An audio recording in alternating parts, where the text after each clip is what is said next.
श्री कृष्ण गोविंद हरे मुरारी के नाथ नारायण वासुदेव। हरे कृष्णा। आप सभी भक्तों का हमारे चैनल कृष्णा भक्ति स्टोरीज में हार्दिक शुभकामनाएं। स्वागत है आप सभी का। बहुत बहुत धन्यवाद हमारे चैनल पर पौष मास की कथाएं सुनने के लिए। आशा करता हूँ कि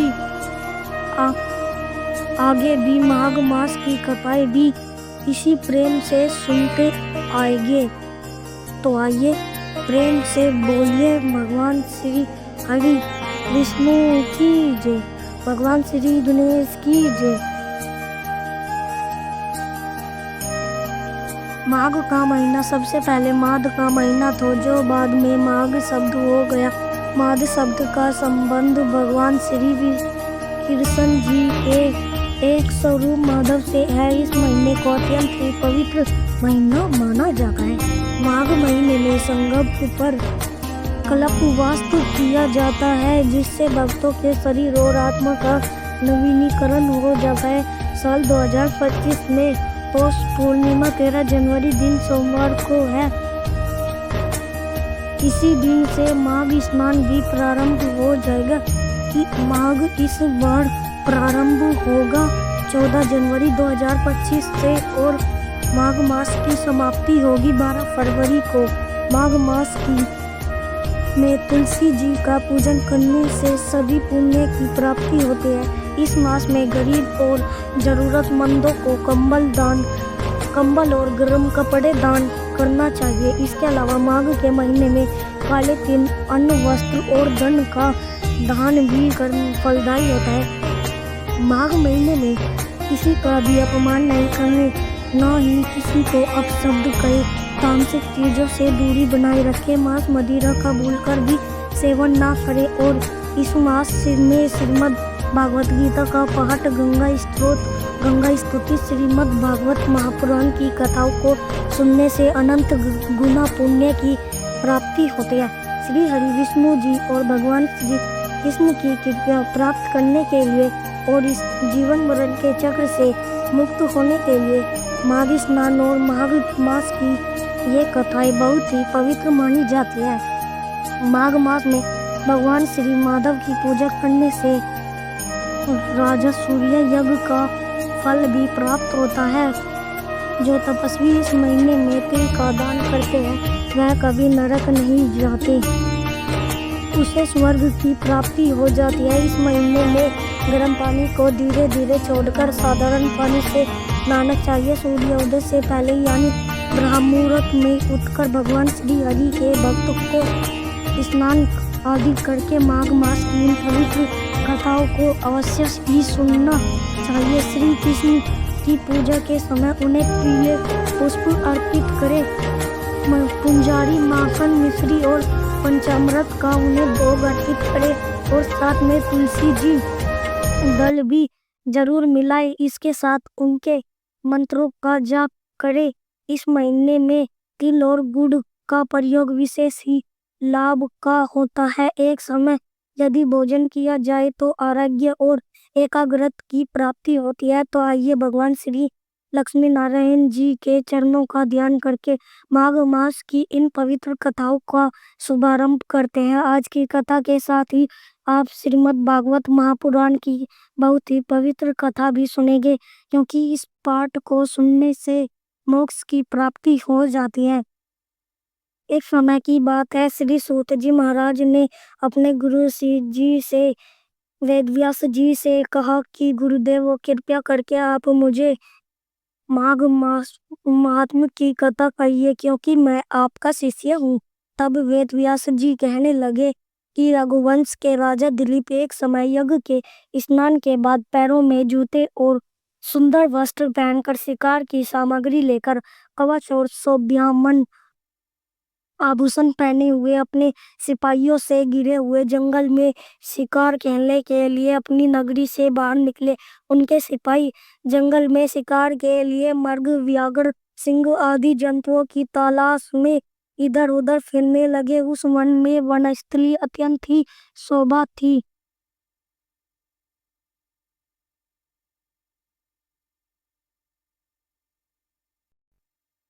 वनस्थली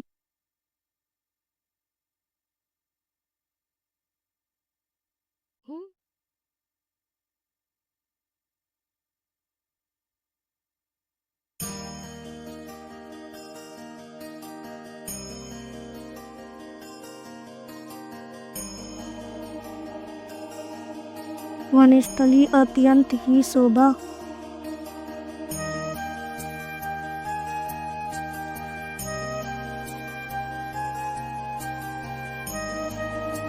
वन में वनस्थली अत्यंत ही शोभा को प्राप्त हो रही थी। वन में कई वृक्षों पर मोर नाच रहे थे, कई मृगों के झुंड, कहीं गेंद का समूह हाँ के समान फिर रहा था। कहीं वृक्षों में कोटर में बैठे हुए उल्लू अपना भयानक शब्द कर रहे थे, कहीं सींग के पद चिन्हों के साथ घायल मृगों के रस से भूमि लाल हो रही थी, कहीं दूध से भरी स्तनों वाली सुंदर भैंसें फिर रही थी, कहीं पर गंधित पुष्प, हरी हरी लताएं एवं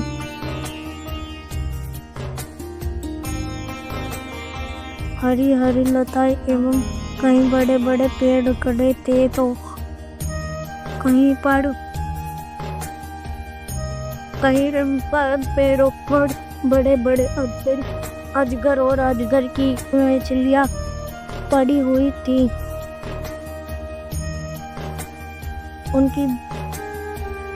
उसी समय राजा के पाइयों के बाजे की आवाज सुनकर एक मर्ग वन से निकलकर भागने लगा और बड़ी बड़ी चौकड़ियां भरता हुआ आगे बढ़ा, तो राजा ने उसके पीछे अपना घोड़ा दौड़ाया, परंतु मर्ग अपनी पूर्ण शक्ति से भागने लगा। मर्ग कांटेदार वृक्षों के एक जंगल में घुसा और राजा ने भी उसके पीछे वन में प्रवेश किया, परंतु दूर जाकर मर्ग राजा की दृष्टि से ओझल होकर कहीं निकल गया। राजा निर्जन वन में अपने सैनिकों के साथ प्यास के मारे बहुत ही दुखी हो गया और दोपहर के समय अधिक मार्ग चलने से सैनिक थक गए और घोड़े रुक गए। कुछ थोड़ी देर बाद राजा ने एक बड़ा भारी सुंदर सरोवर देखा, जिसके किनारों पर घने वृक्ष थे। इसका जल सज्जनों के हृदय के समान पवित्र था। सरोवर का जल लहरों से बड़ा सुंदर लगता था। जल में अनेकों प्रकार के जल जंतु, मछलियां आदि स्वच्छंदता से इधर उधर फिर रहे थे। दुष्टों के समान निर्दय मन वाले मगरमच्छ भी थे। किसी किसी जगह लोभी के घर के समान भी पड़ी हुई थी, जैसे विपत्ति में पड़े हुए लोगों के दुखों को हरने वाले दानी पुरुष के सामने यह सरोवर अपने जल से सबको सुखी करता था, जैसे मेघ चलाक को दुख को हरता है। इसी सरोवर को देखकर राजा की थकावट दूर हो गई। रात्रि को राजा ने वहीं विश्राम किया और सैनिकों पहरा देने लगे और चारों तरफ फैल गए। राजा के अंतिम समय में सूख के एक झुंड ने आकर अंतिम समय में पानी पिया और कमल के झुंड के पास आया। तब शिकारियों ने सावधान होकर सूकर पर आक्रमण किया और उनको मारकर पृथ्वी पर गिरा दिया। उस समय सब शिकारी कोलाहल करते हुए बड़ी प्रसन्नता के साथ राजा के पास गए और राजा प्रभात हुआ देखकर उनके साथ ही अपनी नगरी की तरफ चल पड़ा। रास्ते में राजा ने एक तपस्वी को देखा, जिसका शरीर तपस्या और नियम के कारण बिल्कुल सूख गया था, जो मृगछाला और वल्कल पहने हुए थे। राजा ने ऐसे घोर तपस्वी को देखकर बड़े आश्चर्य से उसको प्रणाम किया और हाथ जोड़कर खड़ा हो गया। तब तपस्वी ने राजा को कहा कि हे राजन, इस पुण्य शुभ माघ मास में इस सरोवर को छोड़कर तुम यहाँ से क्यों जाने की इच्छा करते हो? तब राजा कहने लगा कि महात्मा, मैं तो माघ मास में स्नान के फल को कुछ भी नहीं जानता, कृपया करके आप विस्तार पूर्वक मुझे बताइए। राजा के ऐसे वचनों को सुनकर तपस्वी ने जो कुछ भी कहा आगे कहा, इसका वर्णन आप अगले अध्याय में सुनेंगे। अब आप सुनेंगे श्रीमद् भागवत महापुराण की बड़ी ही पवित्र कथा। भागवत महापुराण की कथा सुनने से पहले आप यह जान ले कि भागवत पुराण को सुनने की परंपरा किस प्रकार प्रारंभ हुई, इसके पिछले एक पौराणिक कथा है।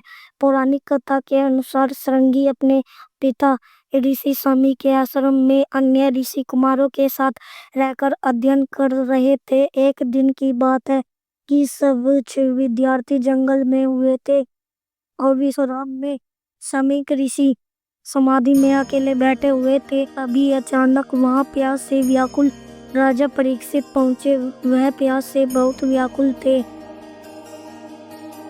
और आश्रम में पानी खोजने लगे। जब उन्हें कहीं से पानी नहीं मिला तो उन्होंने समाधि में बैठे शमी ऋषि को प्रणाम करके विनम्रता से कहा, मुझे प्यास लगी है, कृपया मुझे पानी देने की कृपया करें। राजा की 2-3 बार कहने पर भी ऋषि ने कोई जवाब नहीं दिया। उन्हें बहुत बुरा लगा और उन्हें लगा कि ऋषि ध्यान का ढोंग कर रहे हैं। क्रोध में आकर परीक्षित ने एक मरा सांप उठाकर ऋषि के गले में डाल दिया और वहां से चले गए। परंतु उन्हें आश्रम में जाते हुए एक ऋषि कुमार ने देख लिया और जाकर श्रृंगी को इस बारे में खबर दी।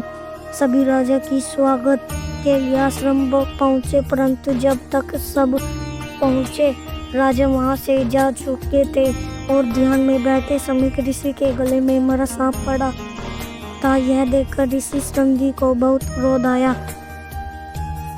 उन्होंने हाथ में पानी लेकर परीक्षित को श्राप दे दिया कि मेरे पिता का अपमान करने वाले राजा परीक्षित की मृत्यु आज से 7वें दिन नागराज तक्षक के काटने से होगी। इसके बाद ऋषि कुमारों ने ऋषि शमीक के गले से सांप निकाला, जिस बीच शमीक की समाधि टूट गई। शमीक ऋषि ने पूछा, क्या बात है? तब श्रृंगी ने सारी बात बताई। शमीक बोले, बेटा, राजा परीक्षित के साधारण अपराध के लिए तुमने जो सर्प दंश से मृत्यु का भयंकर शाप दिया, यह बहुत बुरा है। हमें यह शोभा नहीं देता। इसका मतलब यह है कि अभी तुझे ज्ञान प्राप्त नहीं हुआ।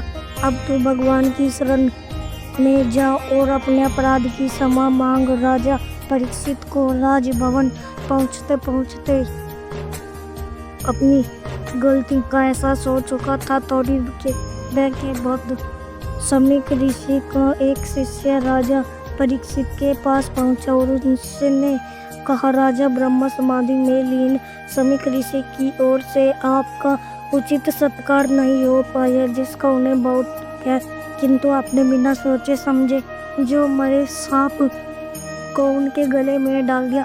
इस कारण उनके पुत्र श्रृंगी ने आपको आज से 7वें दिन सांप काटने से मृत्यु का श्राप दे दिया, जो असत्य नहीं होगा।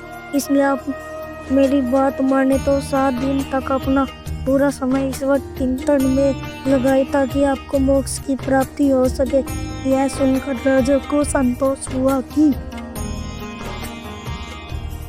जो उन्होंने किया वह बहुत गलत है। मोक्ष के लिए मुझे उचित दंड मिलेगा। इसके बाद राजा परीक्षित व्यास पुत्र सुखदेव मुनि के पास पहुंचे और उन्हें भागवत कथा सुनाने के लिए कहा। सुखदेव जी ने परीक्षित को 7 दिन भागवत कथा सुनाई। इस प्रकार कहा जाता है कि तभी से श्रीमद् भागवत पुराण सप्ताह सुनने की परंपरा प्रारंभ हुई। तो आइए शुभारंभ करते हैं श्रीमद् भागवत पुराण की कथा के अध्याय एकादेवर। श्री नारद की भक्ति से भेंट में सच्चिदानंद स्वरूप भगवान श्री कृष्ण को हम नमस्कार करते हैं, जो जगत की उत्पत्ति, स्थिति और विनाश के हेतु तथा आध्यात्मिक, आदि दैविक और आदि भौतिक तीनों प्रकार के ताप का नाश करने वाले हैं।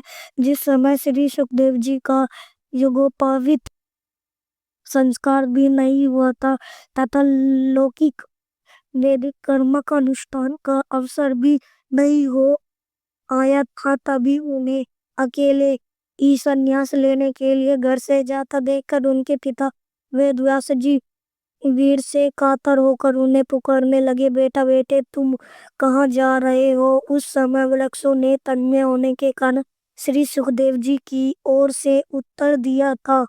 ऐसे सर्वभूत हृदय स्वरूप श्री सुखदेव मुनि को मैं नमस्कार करता हूँ। एक बार भागवत कथा अमृत का रसवादन करने में कुशल मुनिवर शौनक जी ने नम सारनाय क्षेत्र में विराजमान महामती सूत जी को नमस्कार करके उनसे पूछा। शौनक जी बोले, सूत जी, आपका ज्ञान अज्ञान अंधकार को नष्ट करने के लिए करोड़ों सूर्य के समान है। आप हमारे कानों के लिए रसायन अमृत स्वरूप सार गर्भित कथा कहिए। भक्ति ज्ञान और वैराग्य से प्राप्त होने वाले महान विवेक की वृद्धि किस प्रकार होती है तथा वैष्णव लोग किस तरह इस माया मोह से अपना पीछा छुड़ाते हैं। इस घोर कलिकाल में जीव आसुरी स्वभाव के हो गए हैं। विविध क्लेश से अंकुरित इन जीवों को शुद्ध देवी शांति शक्ति संपन्न बनाने का सर्वश्रेष्ठ उपाय क्या है? सूत जी, आप हमें कोई ऐसा शाश्वत साधन बताइए जो सबसे अधिक कल्याणकारी तथा पवित्र करने वालों में भी पवित्र हो तथा जो भगवान श्री कृष्ण की प्राप्ति करा दे। चिंता केवल लौकिक सुख दे सकती है और कल्प वर्ष अधिक से अधिक स्वर्गीय संपत्ति दे सकता है, परंतु गुरुदेव प्रसन्न कर भगवान का योगी दुर्लभ नित्य वैकुंठ धाम दे। सूत जी ने कहा, शौनक जी, तुम्हारे हृदय में भगवान का प्रेम है, इसलिए मैं विचार कर तुम्हें संपूर्ण सिद्धांतों का निष्कर्ष सुनाता हूँ जो जन्म और मृत्यु के भय का नाश कर देते हैं, जो भक्ति के प्रवाह को बढ़ाता है और भगवान श्री कृष्ण की प्रसन्नता का प्रधान कारण है। मैं तुम्हें वह साधन बताता हूँ, उससे सावधान होकर सुनो। श्री सुखदेव जी ने कलयुग में जीवों के काल रूपी सर्प के मुख का ग्रास होने के त्रास का आत्यंतिक नाश करने के लिए श्रीमद् भागवत शास्त्र का प्रवचन किया है। मन की शुद्धि के लिए इससे बढ़कर कोई साधन नहीं है। जब मनुष्य के जन्म जन्मांतर का पुण्य उदय होता है तभी उसे इस भागवत शास्त्र की प्राप्ति होती है।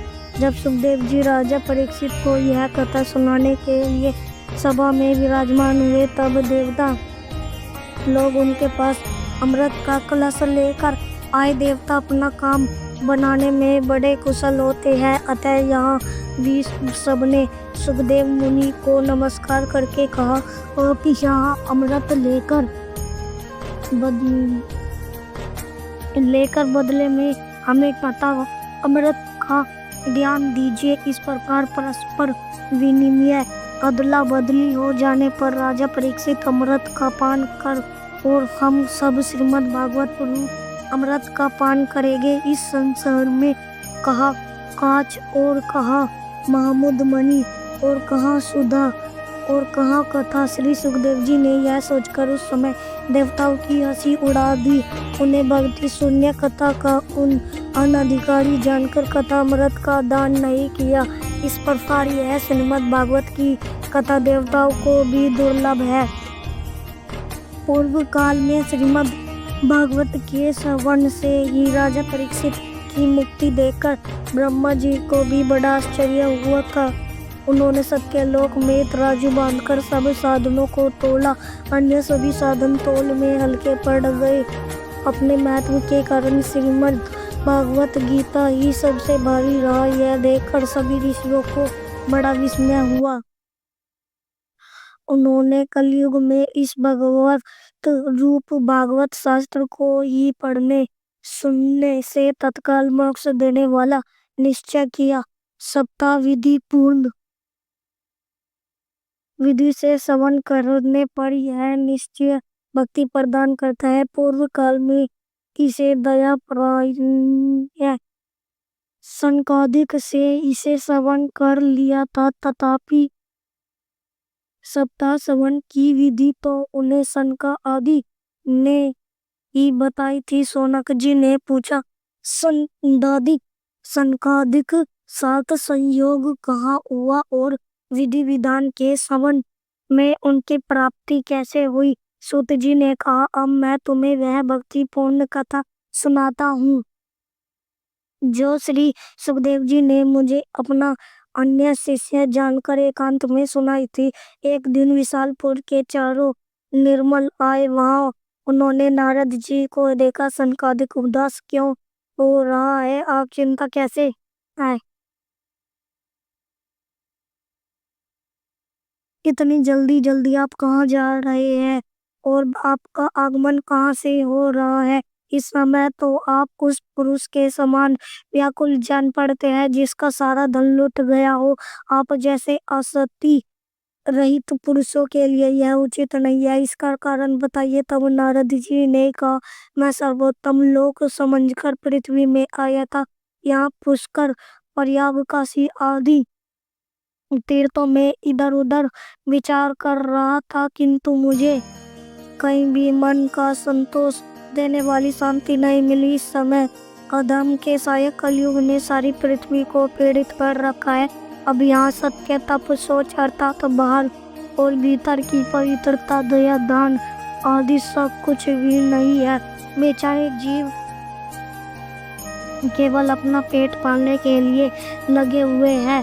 वे असत्यभाषी, आलसी, मंद बुद्धि, भाग्यहीन, उपद्रवग्रस्त हो गए हैं।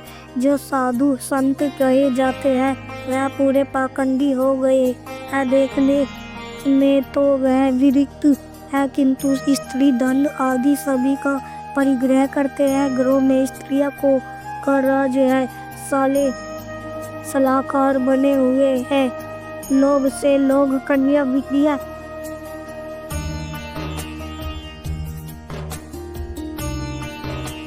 लोभ से लोक कन्या लगी हुई है। आश्रम, तीर्थ और नदियों पर विधर्मियों का अधिकार हो गया। उन दुष्टों ने बहुत से देवालय भी नष्ट कर दिए। इस समय यहाँ ना कोई योगी है, ना सिद्ध है, ना ज्ञानी है और ना सत्कर्म करने वाला है। सारे साधन इस समय कली रूप दावन पे जलकर भस्म हो गए। इस तरह कलयुग के दोष देखता और पृथ्वी पर विचार हुआ। मैं यमुना जी के तट पर पहुंचा, जहां भगवान श्री कृष्ण की अनेकों लीलाएं हो चुकी है। मुनिवर सुनिए, वहां मैंने एक बड़ा आश्चर्य देखा। वहां एक युवती स्त्री खिन्न मन से बैठी थी। उसके पास दो वृद्ध पुरुष अचेत अवस्था में पड़े जोर जोर से सांस ले रहे थे। वह तरुणी उनकी सेवा करती हुई कभी उन्हें चेत कराने का प्रयत्न करती और कभी उनके आगे रोने लगती थी। वह अपने शरीर के राक्षस परमात्मा को दसों दिशाओं में देख रही थी। उसके चारों ओर से स्त्रियां उसे पंखा जल रही थी और बार बार समझाती जाती थी। दूर से यह सब चरित्र देखकर मैं कौतूहल बस उसके पास चला गया। मुझे देखकर वह युवती खड़ी हो गई और बड़ी व्याकुल होकर कहने लगी। युवती ने कहा, अजी महात्मा जी, स्वर्ण भर ठहर जाइए और मेरी चिंता को भी नष्ट कर दीजिए। आपका दर्शन तो संसार के सभी पापों को सदा नष्ट कर देने वाला है। आपके वचनों से मेरे मन को बहुत कुछ शांति हो जाएगी। मनुष्य का जब बड़ा भाग्य होता है तभी आपके दर्शन हुआ करते हैं। नारद जी कहते हैं, तब मैंने उस स्त्री से पूछा, देवी तुम कौन हो? यह दोनों पुरुष तुम्हारे क्या है और तुम्हारे पास ये कमल नैनी देवियाँ कौन है? तुम हमें विस्तार से अपने दुख का कारण बताओ। तुम युवती ने कहा, मेरा नाम भक्ति है। यह ज्ञान और वैराग्य नामक मेरे पुत्र है। समय के फेर से ही ये ऐसे हो जा रहे होंगे है। यह देवियाँ गंगा जी आदि नदियाँ है। यह कब मेरी सेवा करने के लिए ही आई है। इस प्रकार साक्षात देवियों को द्वारा सेवित होने पर भी मुझे सुख शांति नहीं है। तपोधन अब ध्यान देकर मेरा वृत्तांत सुनिए। मेरी कथा वैसे तो प्रसिद्ध है, फिर भी उसे सुनकर आप मुझे शांति प्रदान करें। मैं द्रविड़ देश में उत्पन्न हुई, कर्नाटक में बड़ी, कहीं कहीं महाराष्ट्र में सम्मानित हुई, किंतु गुजरात ने मुझको युद्ध पेने आ घेरा। यहाँ घोर कलयुग के प्रभाव से पाखंड ओ ने मुझे अंग भंग कर दिया। चिरकाल तक यह अवस्था रहने के कारण मैं अपने पुत्रों के साथ दुर्बल और निस्तेज हो गई। अब जब से मैं वृंदावन आई हूँ, तब से पुनः परम सुंदरी सुरूपवती नवयुक्त हो गई हूँ, किंतु सामने पड़े हुए ये दोनों मेरे पुत्र थके मांदे दुखी हो रहे हैं। अब मैं यह स्थान छोड़कर अन्यत्र जाना चाहती हूँ। यह दोनों बूढ़े हो गए हैं, इसी दुख से मैं दुखी हूँ। मैं तरुणी क्यों और यह मेरे दोनों पुत्र यूं क्यों? हमें तीनों साथ साथ रहने वाले, फिर यह विपरीता क्यों? होना तो यह चाहिए कि माता बूढ़ी हो और पुत्र तरुण। इसी से मैं आश्चर्यचकित चित्त से अपनी इस अवस्था पर शोक करती रहती हूँ। हे प्रिय भक्तों, आप परम बुद्धिमान इस अवस्था पर शोक करती रहती हूँ। आप परम बुद्धिमान एवं योग निधि है, इसका क्या कारण हो सकता है? बताइए नारद जी। देखता साधु, मैं अपने हृदय में ज्ञान दृष्टि से तुम्हारे संपूर्ण दुख का कारण देखता हूँ। तुम्हें विषाद नहीं करना चाहिए, श्री हरि तुम्हारा कल्याण करेंगे। जब सूत जी कहते हैं, मुनिवर नारद जी ने एक क्षण में ही उसका कारण जानकर कहा। नारद जी ने कहा, ये देवी सावधान होकर सुनो, यह दारुण कलयुग है। इसी से इस समय सदाचारी, योग मार्ग और तप आदि सभी लुप्त हो गए हैं। लोग तत्का और दुष्ट कर्म में लगकर अघासुर बन रहे हैं। संसार में जहाँ देखो वही सातु पुरुष दुख से मिलान है और दुष्ट सुखी हो रहे हैं। इस समय जिस बुद्धिमान पुरुष का धैर्य बनाए रहे, वही बड़ा ज्ञानी या पंडित है। पृथ्वी कर्म से प्रतिवर्ष शेष जी के लिए भारूप होती जा रही है। अब यह सुनने योग्य तो क्या, देखने योग्य भी नहीं रह गई, और ना इसमें कहीं मंगल ही दिखाई देता। अब किसी को पुत्रों के साथ तुम्हारा दर्शन भी नहीं होता। विषय अनुराग के कारण अंधे बने हुए जीवों से उपेक्षित होकर तुम जर्जर हो रही थी। वृंदावन के संयोग से तुम फिर नवीन तरुणी हो गई हो।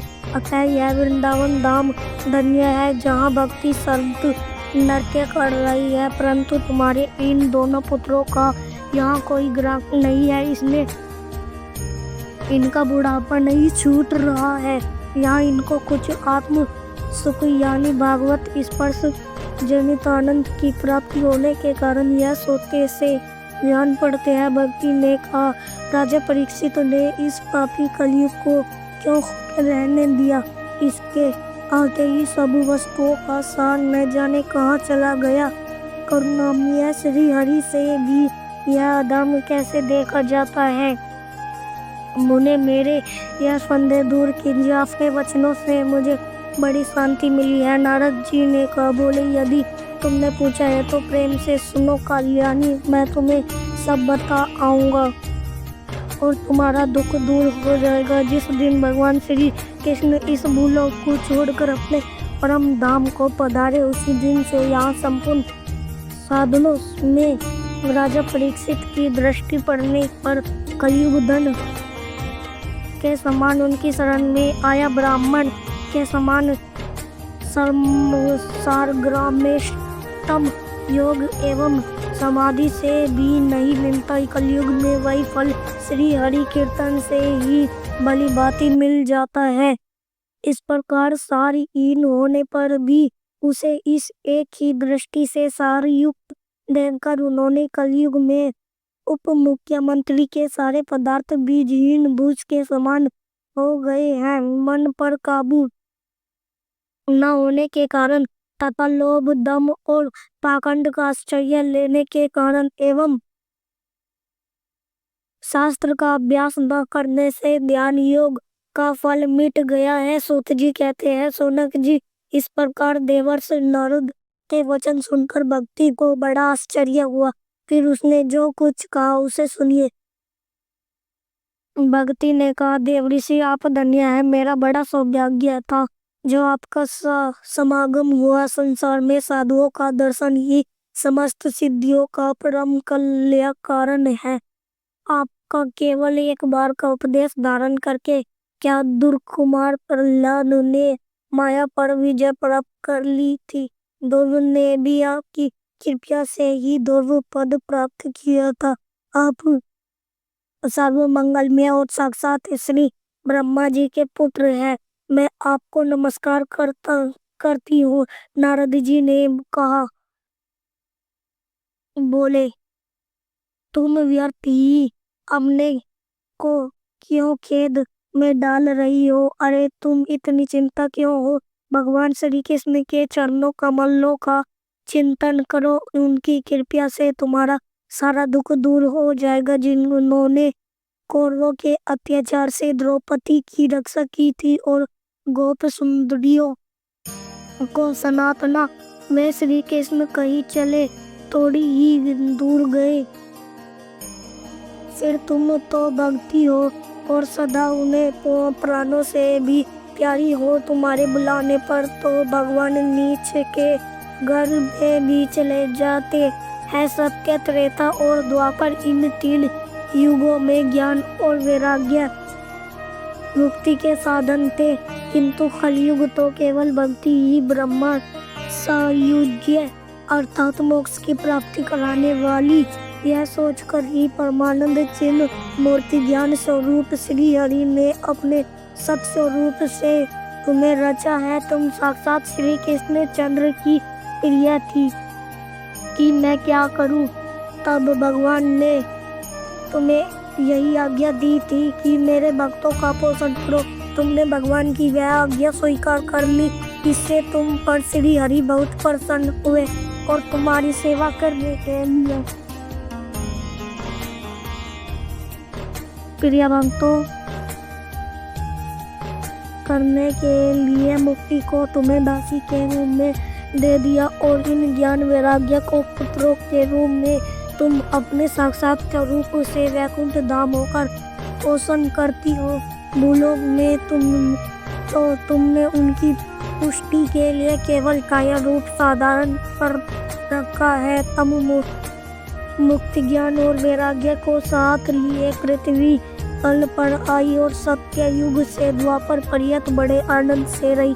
कलयुग में तुम्हारी दासी मुक्ति पाखंड रूप रोग से पीड़ित होकर छिन्न होने लगी थी, इसलिए वह तो तुरंत ही तुम्हारी आज्ञा से वैकुंठ लोक को चली गई। इस लोक में भी तुम्हारे स्मरण करने से ही वह आती है और फिर चली जाती है, किंतु इन ज्ञान वैराग्य को तुमने पुत्र मानकर अपने पास ही रख छोड़ा। फिर भी कलयुग में इनकी अपेक्षा होने के कारण तुम्हारे यह पुत्र उत्साहहीन और वृद्ध हो गए। फिर भी तुम चिंता ना करो, मैं इनके नवजीवन का उपाय सोचता हूँ। सुमुखी कली के समान कोई भी युग नहीं है। इस युग में मैं तुम्हें घर घर में प्रत्येक पुरुष के हृदय में स्थापित कर दूंगा। देखो, अन्य सब धर्मों को दबाकर और भक्ति विषयक महोत्सव को आगे रखकर यदि मैंने लोग में तुम्हारा प्रचार न किया तो मैं श्री हरिदास का नहीं। इस कलयुग में जो जीव तुमसे युक्त होंगे के पापी होने पर भी देख ठके भगवान श्री कृष्ण के अभय धाम को प्राप्त होंगे। जिनके हृदय में निरंतर प्रेम से रूपे भक्ति निवास करती है, वे शुद्ध अंतःकरण पुरुष स्वरूप में भी यमराज को नहीं देखते। जिनके हृदय से मैं भक्ति महारानी का निवास है, उन्हें प्रेत, पिशाच, राक्षस या दैत्य आदि स्पर्श करने में भी समर्थ नहीं हो सकते। तब वेद अध्ययन, ज्ञान और कर्म आदि किसी भी साधन से भगवान वश में नहीं किए जा सकते, वे केवल भक्ति से ही वशीभूत होते हैं। इसमें श्री गोपीजन प्रमाण है। मनुष्य का सहस्त्र जन्म के पुण्य प्रताप से भक्ति में अनुराग होता है। कलयुग में केवल भक्ति ही सार है। भक्ति से तो साक्षात श्री कृष्ण चंद्र सामने उपस्थित हो जाते हैं। जो लोग भक्ति से द्रोह करते हैं वे तीनों लोगों में दुख पाते हैं। पूर्व काल में भक्त का तिरस्कार करने वाला दुर्वासा ऋषि को बड़ा कष्ट उठाना पड़ा था। बस वर्त तीर्थ यज्ञ और ज्ञान चर्चा आदि बहुत से साधनों की कोई आवश्यकता नहीं है, एकमात्र भक्ति ही मुक्ति देने वाली है। सूत जी कहते हैं, इस प्रकार नारद जी ने निर्णय किए हुए अपने महात्म्य को सुनकर भक्ति के सारे अंग पुष्ट हो गए और वे उनसे कहने लगी। भक्ति ने कहा, हे नारद जी, आप धन्य हैं, आपकी मुझ में निश्चित प्रीति है। मैं सदा आपके हृदय में रहूंगी, कभी आपको छोड़कर नहीं जाऊंगी। साधु, आप बड़े कृपालु हैं, आपने क्षण भर में ही मेरा सारा दुख दूर कर दिया, किंतु अभी मेरे पुत्रों में चेतना नहीं आई है, आप इन्हें शीघ्र ही सचेत कर दीजिए। सूत जी कहते हैं, भक्ति के यह वचन सुनकर नारद जी को बड़ी करुणा आई और वे उन्हें हाथ से हिला डला कर जगाने लगे। फिर उनके कान के पास नख लगाकर जोर जोर से कहा, ज्ञान जल्दी लग पड़ो, ओ वैराग्यो जल्दी जग पड़ो। फिर उन्होंने वेद ध्वनि वेदांत घोष और बार बार गीता पाठ करके उन्हें जगाया। इससे वह जैसे तैसे बहुत जोर लगाकर उठे, किंतु आलस्य के कारण वे दोनों जुबाई लेते रहे, नेत्र उगड़ कर देख भी नहीं सके।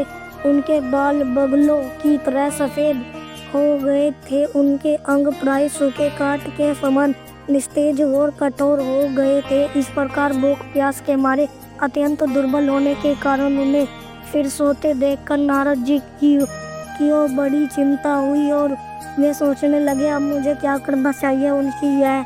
इनकी यह नींद और इससे भी बढ़कर इनकी वृद्धावस्था कैसे दूर करूंगा। शौनक जी ने इस प्रकार चिंता करते करते वे भगवान का स्मरण करने लगी। उसी समय यह आकाशवाणी हुई कि मुने खेद मत करो, तुम्हारा यह उद्योग ही संदेह सफल होगा। देवऋषि, इसके लिए तुम एक सत्कर्म करो, वह कर्म तुम्हें संत शिरोमणि महानुभव बताएंगे।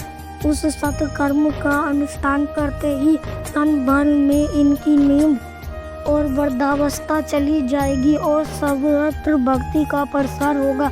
यह आकाशवाणी वहाँ सभी को साफ साफ सुनाई दी जाएगी।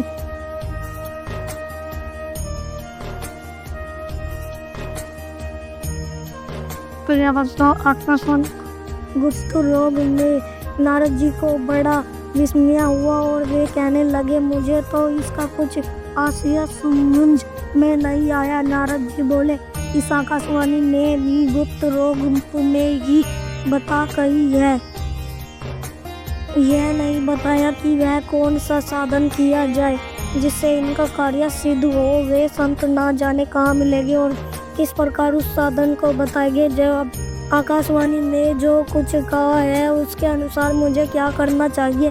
सूत जी कहते हैं, शौनक जी तब ज्ञान वैराग्य दोनों को ही वही छोड़कर नारद मुनि वहाँ से चल पड़े और प्रत्येक तीर्थ में जाकर मार्ग से मिलने वाले मुनीश्वर से वह साधन पूछने लगे। उनकी उस बात को सुनते तो सब थे, किंतु उसके विषय में कोई कुछ भी निश्चित उत्तर न देता। किन्हीं ने उसे असाध्य बताया, कोई बोले इसका ठीक पता लगना ही कठिन है, कोई सुनकर सिर्फ रह गए और कोई तो अपनी अविज्ञा होने के ब्याज से बात को टाल टूल कर खिसक गए। त्रिलोकी के महान आश्चर्यजनक हाहाकार मच गया। लोग आपस में कानाफूसी करने लगे। भाई जब वेद ध्वनि वेदांत घोष और बार बार गीता पाठ सुनाने पर भी भक्ति ज्ञान और वैराग्य यह तीनों नहीं जगाए जा सके तब और कोई उपाय नहीं है। स्वयं योगीराज नारद को भी जिसका ज्ञान नहीं है उसे दूसरों संसारी लोगों से बता सकते हैं। इस प्रकार जिन जिन ऋषियों से इसके विषय में पूछा गया उन्होंने निर्णय करके यही कहा कि यह बात दुस्साध्य है। तब नारद जी ने बहुत चिंता की दूर हुए तो और बृहदि वन में आई ज्ञान वैराग्य को जगाने के लिए वहां उन्होंने यह निश्चय किया कि मैं तप करूंगा। इसी समय उन्हें अपने सामने करोड़ों सूर्य के समान तेजस्वी शकांदलक जी ने कहा, महात्माओं इस समय बड़े भाग्य से मेरा आप लोगों के साथ समागम हुआ है। आप मुझे पर कृपया करके शीघ्र ही वह साधन बताइए। आप सभी लोग बड़े योगी बुद्धिमान और विद्वान हैं। आप सभी देखन में 5-5 वर्ष के बालक से जान पड़ते हैं, किंतु हे पूर्वजों के भी पूर्वज आप लोग सदा वैकुंठ धाम में निवास करते हैं, निरंतर हरि कीर्तन में तत्पर रहते हैं, भागवत बल्ली अमृत का रसवादन कर सदा उसी में उन्मुक्त रहते हैं और एकमात्र भागवत कथा ही आपके जीवन का आधार है। हरि शरणम भगवान ही हमारे रक्षक है। यह मंत्र श्रद्धा आपके मुख में रहते हैं, इसीलिए से काल प्रेरित वृद्धावस्था थी आपको बाधा नहीं पहुंचाती। पूर्व काल में आपके भू भृंग मात्र से भगवान विष्णु के द्वापर पाल क्षय और विजय तुरंत पृथ्वी पर गिर गए थे और फिर आपकी ही कृपया से वह उन्हें वैकुंठ लोग पहुंच गए। धन्य है इस समय आपका दर्शन बड़े सौभाग्य से ही हुआ। अब से मैं बहुत दिन हूँ लगी हुई है और आप लोग स्वभाव से दयालु है, इसलिए आपको मुझ पर अवश्य कृपया करनी चाहिए। बताइए आकाशवाणी ने जिसके विषय में कहा है बहुत से देवालिया साधन है नष्ट कर दिए। किस प्रकार यहाँ ना अनुष्ठान करना चाहिए, आप इसका विस्तार से वर्णन कीजिए। ना सत्कर्म भक्ति ज्ञान और वैराग्य को किस प्रकार का सुख मिल सकता है और किस तरह के इनकी प्रेम पूर्वक सब वर्णों में प्रतिष्ठा की जा सकती है। सनकादि ने कहा, देवर्ष आप चिंता ना करें, मन में प्रसन्न हो उनके उद्धार का एक एक सरल उपाय पहले से ही विद्वान है। नारद जी आप धन्य है, आप रक्तों के शिरोमणि है, श्री कृष्ण दासों के शाश्वत पद प्रदर्शन एवं मध्य योग की बस है। आप भक्तों से भक्ति के लिए चौधलो कर रहे हैं, यह आपके लिए कोई आश्चर्य की बात नहीं समझनी चाहिए। भगवान के भक्त के लिए तो भक्ति की सम्यक स्थापना करना सदा उचित ही है। ऋषियों ने संसार में अनोखे मार्ग प्रकट किए हैं, किंतु वे सभी कष्ट साध्य है और परिणाम में प्राय स्वर्ग की ही प्राप्ति पाने वाले अभी तक भगवान की प्राप्ति कराने वाले मार्ग तो गुप्त ही रहा। उसका उपदेश करने वाला पुरुष प्राय से ही मिलता है। आपको आकाशवाणी ने जिस सत्कर्म का संकेत किया है उसे हम बताते हैं। आप प्रसन्न और समाहित चित्त होकर सुनिए। नारद जी द्रव्य यज्ञ तपो यज्ञ योग यज्ञ और स्वाध्याय और रूप ज्ञान यज्ञ यह सब तो स्वर्ग आदि की प्राप्ति कराने वाले कर्म की है और संकेत करते हैं।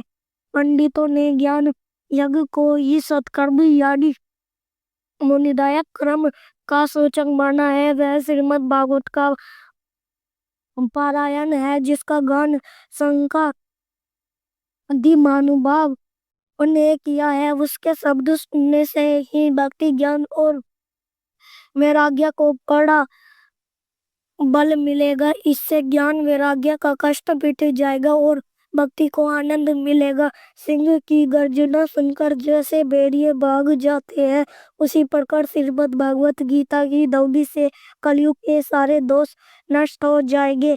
तब प्रेम से प्रवाहित करने वाली भक्ति ज्ञान और वैराग्य को साथ लेकर प्रत्येक घर और व्यक्ति के हृदय में क्रीड़ा करेगी। नारद जी ने कहा, मैंने वेद वेदांत की ध्वनि और गीता पाठ करके उन्हें बहुत जगाया, किंतु फिर भी भक्ति, ज्ञान और वैराग्य यह तीनों नहीं जागे। ऐसी स्थिति में श्रीमद् भागवत सुनाने से वह कैसे जागेंगे, क्योंकि उस कथा के प्रत्येक श्लोक और प्रत्येक पद से में भी वेदों का ही तो सारांश है। आप लोग शरणागत वत्सल है तथा आपका दर्शन कभी व्यर्थ नहीं होता, इसलिए मेरा यह संदेह दूर कीजिए। इस कार्य पे दूर उतारे रहु सकल संताप हमारे, कृपया करहु हरि सिरजन हारे। देख हम निज दर्श तुम्हारे, दीप बंधु भगतन हितकारी, चाहता आपका सेव दर्शन करूं दया अपनी। मधुसूदन ज्ञान जान नहीं योग्य जब पूजन, जन होए यज्ञ स्तुति अनुमोदनशील, दया संतोष सुलक्षणा विदित नहीं, व्रत बोध विलक्षण कर आपका किसी विधि पूजन पुंकी विलोक हो तो दुख भीषण करऊ परमान।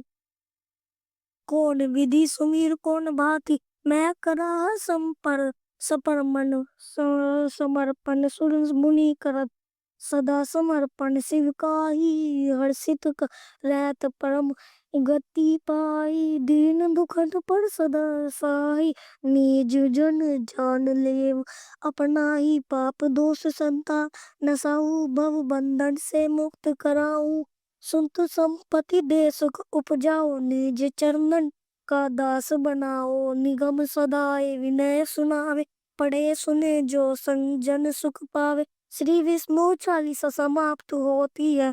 प्रेम से बोलिए भगवान श्री हरि विष्णु की जय, माता लक्ष्मी की जय। भक्तजनों, माघ मास महात्म का अध्याय 1 समाप्त हुआ। आपको आज की कथा पसंद आई हो तो इस वीडियो को लाइक कीजिएगा, शेयर कीजिएगा। आने वाले माघ मास महात्म अध्याय 2 को भी सुनिए और चैनल जरूर सब्सक्राइब कीजिए। इसी के साथ आज हम हमारे चैनल पर पौष मास की व्रत कथा और